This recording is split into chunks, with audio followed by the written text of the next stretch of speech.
Hello and a warm welcome to South Asia Today, where we bring you in-depth insights into the key events shaping South Asia. I'm Shivangi Mishra, and our today's top stories. India-Canada ties progressing steadily.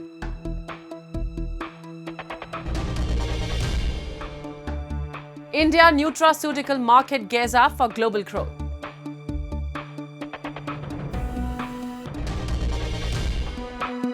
And POJK oppression sparks nationwide protests by Kashmiris in Pakistan. Let's begin the show. India and Canada turning a new page in their diplomatic journey.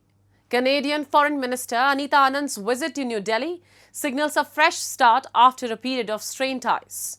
Both nations have agreed on a new roadmap for bilateral relations, focusing on trade, technology, clean energy, and people-to-people connections. The discussions reflect a mutual commitment to rebuild trust, strengthen cooperation, and set a positive course for a stable, forward-looking partnership. Canadian Foreign Minister Anita Anand arrived in India this week in a bid to reset strained diplomatic ties between Ottawa and New Delhi following last year's tensions. During her visit, Foreign Minister Anand held discussions with External Affairs Minister S. Jaishankar, focusing on restoring mutual trust and cooperation. According to a joint statement issued after their bilateral meeting, both nations have agreed to launch a new roadmap for bilateral relations, aimed at revitalizing the strategic partnership across key areas such as trade, technology, clean energy, climate action, and people-to-people exchanges. The renewed framework signals a fresh effort by both sides to move past recent diplomatic frictions and strengthen long-term collaboration. Both sides, for our meeting today, have prepared an ambitious roadmap to advance our cooperation in various domains, including trade, investment, agriculture, science and technology, civil nuclear collaboration, AI, critical minerals, and energy. Under the newly agreed roadmap, India and Canada commit to revitalizing trade and investment ties. Among the first steps will be ministerial-level discussions and the resumption of the Canada-India CEO Forum with a focus on sectors such as clean technology, infrastructure, agri-food, and digital innovation. The two countries announced new high commissioners to each other's countries in August, in the latest sign of improving ties frayed by former Prime Minister Justin Trudeau's allegation that India was linked to the killing of a Sikh separatist leader on Canadian soil. So this joint statement will discuss our mutual plans for re-engagement. It will inform Canadians and Indians alike that we are collectively committed to advancing this relationship now and in the long term, particularly when it comes to our mutual priorities in the Indo-Pacific.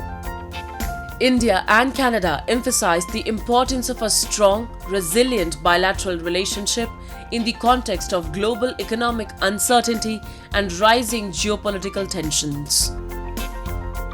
We seek to de-risk the international economy today by forging strong partnerships of growing range and depth.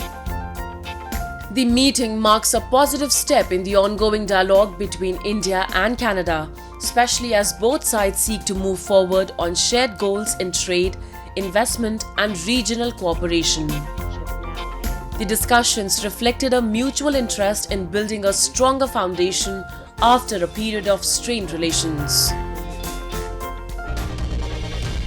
Once overlooked, nutraceuticals are now go-to choice for millions seeking better health. Blending nutrition with science, these supplement from vitamins and probiotics and omega-3s and herbal extracts boost immunity, prevent illness, and bridge dietary gaps. India is rising as a global hub with events like Bharat Nutraverse Expo 2025 showcasing innovation in preventive wellness. Rooted in Ayurveda yet backed by modern science, nutraceuticals are shaping the future of global health. Once overlooked, Nutraceuticals are now a mainstream choice for millions taking charge of their health. Emerging nutrition and science, they include supplements, fortified foods, herbal extracts, probiotics, and functional beverages designed to support wellness. Take Mohit from Gurgaon, a fitness enthusiast who swears by these supplements not as quick fixes but as trusted allies in his daily routine and gym journey. Basically मैं एक working होने के साथ साथ तो मैं पहले जो नहीं कर पाया, मैं रनिंग एंड ऑल बहुत ज़्यादा करता हूँ, तो मुझे मैक्रो न्यूट्रिशन बहुत ज़्यादा चाहिए होते हैं, जैसे विटामिन सी और ओमेगा 3। उन पे मैं ज़्यादा फोकस करता हूँ क्योंकि मेरी रिकवरी में वही ज़्यादा हेल्प करते हैं। Rising incidence of health issues such as diabetes, hypertension, obesity, and stress-related disorders are shifting consumer preferences toward natural, science-backed solutions. Nutraceuticals, from probiotic drinks and vitamin-mineral capsules to calcium-fortified juices and herbal extracts, are becoming a popular choice of immunity and overall wellness, with demand steadily growing. Covid के बाद से लोगों को पता चल गया कि immunity नाम की भी कोई चीज़ होती है, इम्यूनिटी बूस्टर नाम का कोई चीज़ होता है, मल्टीविटामिन नाम की कोई चीज़ होती है। पहले लोग ना इनमें ट्रस्ट नहीं करते थे, प्रोटीन में, सप्लीमेंट में, बट जैसे कोविड होया, कोविड के बाद से लोगों को पता चलेगा कि हमें ये सारी चीज़ें भी लेनी बहुत ज़रूरी है। अगर हम जॉब करते हैं तो उसकी वजह से तो हमको और ज़्यादा लेना चाहिए। जैसे मैग्नीशियम है, मैग्नीशियम कोई नहीं लेता, अगर और इतना स्ट्रेस रहता है आजकल, मैग्नीशियम बहुत ज़्यादा स्ट्रेस रिलीफ करता है और अच्छी स्लीप साइकिल को बहुत अच्छा इंक्रीज करता है। As India emerges as a key player in the global nutraceutical market, experts view nutraceuticals as a modern extension of Ayurveda, rooted in the same philosophy of using natural ingredients to promote health and prevent diseases. As I said, like, it is an extended version of Ayurveda. So in nutraceuticals, there are so many herbs and so many oils and granulation that can be beneficial in nutraceuticals, particularly when it comes to the proteins and people are taking like all this chemical oriented one. No one is going with the this plant based nutraceuticals. So I think it's a great potential out there. India's nutraceutical industry is stepping into the spotlight with the Bharat Nutraverse Expo 2025, which brought together industry leaders, innovators, and international experts to showcase the latest breakthroughs in dietary supplements and functional foods shaping the future of health and wellness. Experts at the expo highlighted how India is steadily emerging as a global leader in nutrition and preventive wellness, blending tradition with innovation. India has a very big potential. Nutraceuticals is most like a complementary treatment with medicine. So if like India is one of the biggest or the biggest one in medicine, can become the big in nutraceuticals products in very short time. Next 10 to 15 years, I would rather say we can expect a tremendous growth around 50% when comparing to the previous scenarios. Now, as I told you in the earlier cases, the growth has been substantially on the higher side. People are having awareness now. So we can expect a good market. Say upcoming generations are more having more cautious on the health benefits, and they are very much know about the product things, and they are want to keep a healthy lifestyles and all. So the market is always already growing. Nutraceuticals go beyond just filling the stomach. They prevent illness, strengthen the body, and meet growing nutritional needs. They are vital for everyone, especially women, providing targeted support at every stage of life. Women go through a lot of changes throughout their life cycle, and so our nutritional needs change as well.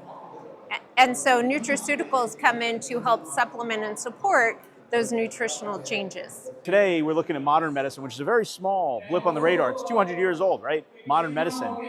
So if we take history and we say, okay, all these herbals and botanicals, in India example, Ayurveda, has been used for thousands of years. How can we say that's wrong, right? Today, we have the ability to prove it by using science and clinical research to back it up. As people worldwide increasingly prioritize prevention over cure, nutraceuticals are poised to become the building blocks of a healthier future. with India set to play a defining role in this journey.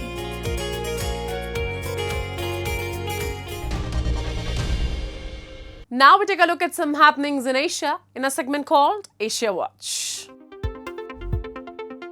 As warm weather persisted in the small northern Japanese town of Yoichi in September, Yuichi Hiratsu, an award-winning vineyard owner whose family was among the first of the town's farmers to try their hand at Pinot Noir 2 decades ago, said his grapes had suffered from rain damage.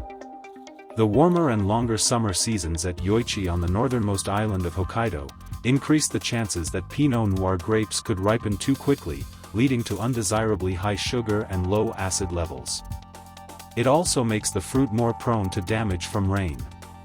A bottle of that prized wine, which sold for around $32 retail, is now offered by resellers in Japan for some $560. Other wines from town, which has grown to about 20 wineries and 70 vineyards, have also won their fair share of accolades. Global warming is roiling many farmers of all types of crops across the world, while blessing only some. Wine producers are no exception, but the Pinot Noir grape is particularly sensitive. Known for producing elegant transparent wines, the grape can thrive in cool to warm temperate climates, but its thin skin and tight clusters make it extremely sensitive even to a bit too much sun or rain. Climates of wine-growing regions around the world are classified under the Winkler Index, which is calculated by adding daily average temperatures above 10 degrees Celsius, 50 degrees Fahrenheit, or growing degree days, GDD, from April to October. Japan's Hokkaido prefecture has generally been viewed as having a Region I climate, the coolest of the 5 Winkler climates groups.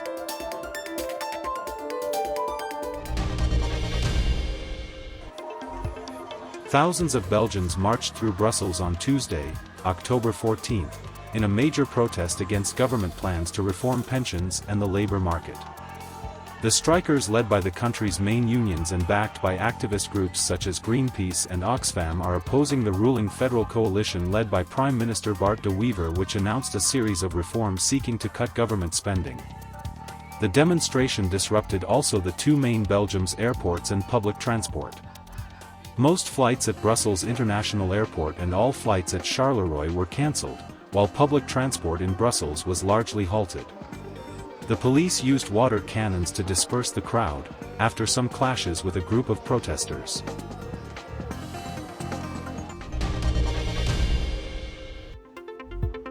Vietnam's national flagship carrier Vietnam Airlines confirmed on Tuesday, October 14, that a data breach had occurred involving a third-party customer service platform operated by a global technology partner.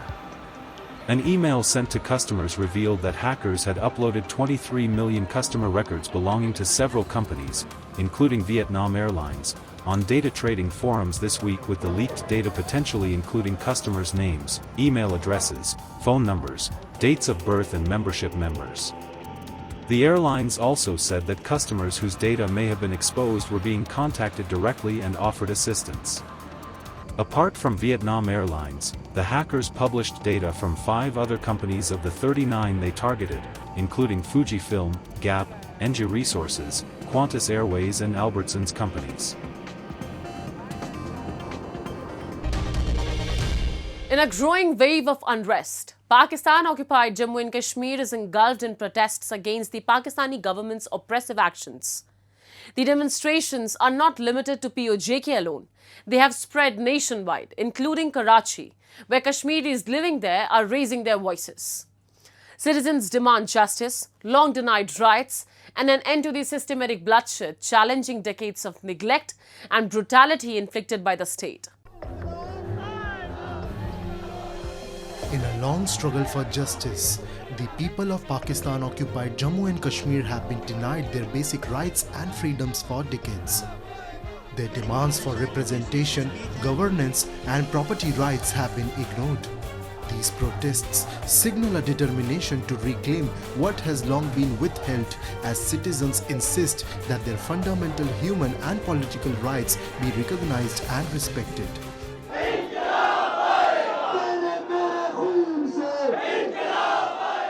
हमारी जो demand है वो बहुत simple सी हैं, बहुत सादा सी हैं. हमारे जो बेसिक राइट्स हैं उस पर हम बात कर रहे हैं. जो एक आम आदमी की बुनियादी ज़रूरतें हैं, आम आदमी की सेहत है, आम आदमी का एजुकेशन है, आम आदमी की रोड्स के हवाले से, और अशरफिया की इमरात का हम खात्मा चाहते हैं। और जो बेसिक जो हमारा जो प्रॉब्लम चल रहा है वो जो 12 सीटें हैं उसके ऊपर चल रहा है। आपने देखा होगा कि दुनिया में कहीं पे भी ऐसा नहीं है कि आपकी गवर्नमेंट पाकिस्तान में है तो उसकी सीटें सऊदीया में रखी गई हूँ, यूएई में रखी गई हूँ, इवन बलूचिस्तान में रखी गई हूँ। तो हम इस चीज़ का खात्मा चाहते हैं, हम मसावत चाहते हैं, इंसाफ चाहते हैं। इसी के लिए कश्मीर में इतनी बड़ी खूनरेजी हुई है। The people's long-standing demands in POJK, including fair representation, governance rights, and accountability of officials, have been repeatedly ignored. Attempts at negotiation were rejected, and when protests began, Pakistani forces intervened violently. This crackdown has caused loss of life and widespread fear, highlighting the extreme measures used to suppress dissent in the region. The details will be shared in the upcoming bite. Jammu Kashmir की 12 सीटें हैं जो कि पाकिस्तान में हैं और वो यहाँ से लोग 12-12 वोट लेके वो कश्मीर असम्बली के मेंबर बन जाते हैं और उन 12 असम्बली को मिसयूज़ किया जाता है।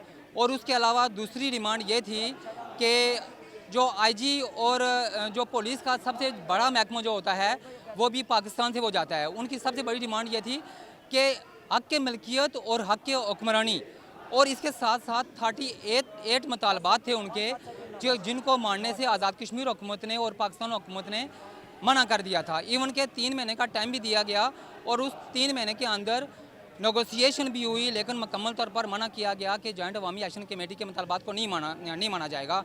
और 29 तारीख को उन्होंने एक प्रोटेस्ट की कॉल दी हुई थी। जब वो प्रोटेस्ट शुरू हुआ तो आज़ाद कश्मीर की जो पुलिस थी उसने मना कर दिया कि हम किसी सूरत में अपनी जो कश्मीर की आवाम है उस पर किसी किस्म का कोई तशद्दुद नहीं करेंगे। तो उससे ये हुआ कि आज़ाद कश्मीर की पुलिस ने पाकिस्तानी गवर्नमेंट से ये मुतालबा किया कि आप ये करें कि आप एफसी और पीसी और रेंजर हमें प्रोवाइड करें। पाकिस्तान की तरफ से एफसी, पीसी और रेंजर आज़ाद कश्मीर के खित्ते में दाखिल होती है और दाखिल होके उन्होंने वहाँ पे दहशतगर्दी की है, जिसकी वजह से हमारे तकरीबन अभी तक 29 तारीख से लेकर अभी तक तकरीबन 16 लोगों की शहादत हो चुकी है। As protests continue, the message from POJK and Kashmiri communities across Pakistan is clear. Their patience has run out. The struggle for justice, equality, and basic human rights will not be silenced by force. The world watches as the people of this region courageously demand freedom, accountability, and an end to decades of neglect and bloodshed at the hands of the Pakistani state.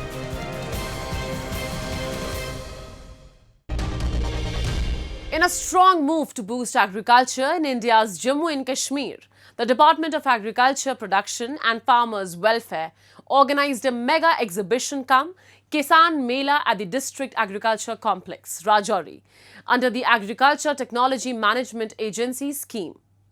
The Mela aimed to familiarize farmers with modern farming techniques, government schemes and allied services, providing them with one-stop solutions for their agricultural needs. The event witnessed enthusiastic participation from across the district, reflecting the growing focus on farmer empowerment and sustainable agriculture. Let's have a look. In a major push to modernize agriculture, the Department of Agriculture organized a grand Kisan Mela under the Agricultural Technology Management Agency scheme in Jammu and Kashmir. Farmers explored informative stalls from various departments, engaged with experts, and attended cultural programs, gaining valuable insights into modern agricultural practices, government schemes, innovative solutions, and emerging technologies, all designed to strengthen their livelihoods, enhance productivity, and promote sustainable integrated farming across the region. हमारा एक आत्मा के under जो एक event रहता है, इस सिलसिले में हमने फार्मर्स के लिए यहाँ पर मशीनरी का भी एक स्टॉल्स लगाए हुए हैं कि कौन कौन सी मशीनरी अवेलेबल रहती है। एग्रीकल्चर पोर्टल जो किसान सारथी पोर्टल है, उनको वहाँ पर 50% की सब्सिडी रहती है, वो रजिस्टर करेंगे और इनको अवेल करेंगे। इसी तरह से आगे की ओर क्या होता है कि डिफरेंट डिपार्टमेंट्स हैं हमारे पास। हॉर्टिकल्चर का है, उनकी अपनी स्कीम्स हैं, वो भी अपनी स्कीम्स इधर बताते हैं। यहाँ शीप हस्बेंड्री है, यहाँ एनिमल हस्बेंड्री है, यहाँ बैंकिंग सेक्टर जो है, जो क्रेडिट के रिलेटेड कोई प्रॉब्लम्स होती हैं फार्मर्स की, वो भी आके यहाँ पर उनको वन स्टॉप सॉल्यूशन जो है वो यहाँ पर मिलता है। और ये मेले जो हैं, ये किसान मेला जो होता है, ये एक रेगुलर फीचर रहता है आत्मा में, ताकि जो लोग हैं इस एग्रीकल्चर के साथ जुड़े रहें। The Mela highlighted the transformative potential of modern farming, showcasing horticulture, beekeeping, and integrated farming systems to boost productivity and diversify income sources. Farmers were encouraged to adopt innovative techniques, explore emerging agricultural practices, and make full use of government schemes. By doing so, they can unlock Rajouri's rich agricultural potential, ensuring sustainable growth, improved livelihoods, and long-term prosperity for the farming community across the region. इस वक्त की एक बहुत अशद ज़रूरत है कि हमारे लोग जो हैं, जो कि कन्वेंशनल खेती करते हैं, पुराने रीत और रिवाज वाली जो हम खेती बाड़ी कर रहे हैं, उससे हट के अब बहुत ज़्यादा ज़रूरी है कि हम मॉडर्न तरीके से जितनी भी या दूसरी कोई सब्जियां हों या बी कीपिंग हो या हार्टिकल्चर हो, और इस किस्म के आप स्टॉल्स देख सकते हैं कि 50 से ज़्यादा मुझे लगता है कि ऑप्शंस यहाँ पे लगाए गए हैं। उनके अलाइड ऑफिसर यहाँ पे मौजूद थे, जिन्होंने अपनी स्पीचेस में ये बताया है कि कैसे फ़ायदा उठाया जा सकता है। तो ये मेला, जितने भी मेले लगाए जाते हैं, इनका मकसद यही है कि ज़्यादा से ज़्यादा आवाम में सरकार की स्कीम्स को मुतारफ़ करवाया जा सके, ताकि लोग इसका फ़ायदा उठा सकें। The Kisan Mela gave opportunity to explore new government schemes and understand the practical benefits they offer. By learning how these initiatives can improve crop planning, access financial support, and increase market opportunities, farmers are empowered to make informed decisions, boost productivity, and maximize profits, paving the way for sustainable growth and a stronger, more resilient agricultural community. The Kisan Mela offered farmers a comprehensive platform to explore modern farming techniques, government schemes, and allied activities like beekeeping, mushroom cultivation, and floriculture.